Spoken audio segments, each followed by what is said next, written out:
శ్రీ శ్రీ శ్రీ ఆచార్య ప్రబోధానంద యోగేశ్వర్ల వారి పాదపద్మములకు నమస్కరించుకుంటూ, నా పేరు జగన్నాథ్, మా ఊరు కర్నూలు.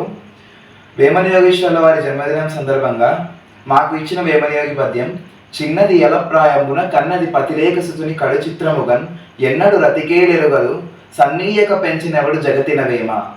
ఈ పద్యం యొక్క భావం, మనుషులకు పగలు 12 గంటలు, రాత్రి 12 గంటలు ఎలా కలవో, అలాగే పరమాత్మకు పగలు 1000 యుగములు, రాత్రి 1000 యుగములు కలవు. పరమాత్మ పగలైన మొదటి 1000 యుగములందు ప్రపంచము, జీవరాశులు పుట్టుచున్నవి. అలాగే పరమాత్మకి రాత్రి అయిన రెండవ 1000 యుగములందు ప్రపంచము, జీవరాశులు లేకుండా పోవచ్చున్నవి. ఎప్పుడైతే ప్రపంచము, జీవరాశులు పుట్టుచున్నవో ఈ సమయాన్ని ప్రాయము అని పై పద్యంలో చెప్పారు. అలాగే ఈ ప్రపంచాన్ని మొత్తం పుట్టుకనిస్తున్న పరమాత్మ శక్తిని స్త్రీ శక్తిగా ఆదిశక్తిగా పోలుస్తూ, పరమాత్మ శక్తిని స్త్రీగా పోలుస్తూ చిన్నది అని పై పద్యంలో చెప్పారు. అలానే పరమాత్మ ఈ సృష్టిని మొత్తము, అలాగే జీవాత్మని సృష్టి మొదట్లో పుట్టిస్తున్నాడు కాబట్టి చిన్నది ఎలప్రాయమున అని పై పద్యంలో చెప్పారు.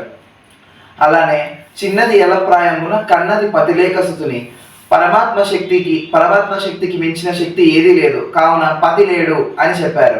అలానే పరమాత్మ శక్తిలో ఎటువంటి శక్తి యొక్క ప్రమేయము లేకనే జీవాత్మ ఉద్భవిస్తుంది.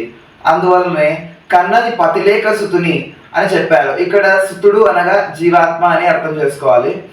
అలానే కడు చిత్రముగన్ అని చెప్పారు. అంటే ఈ విషయము ఎవరికీ అర్థం కాదు, కావున కన్నది పతిలేక సుతుని కడు చిత్రముగన్ అని చెప్పారు.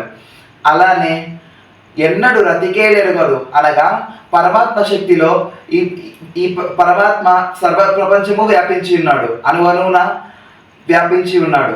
అటువంటి పరమాత్మలోనే అన్నీ ఉన్నవి.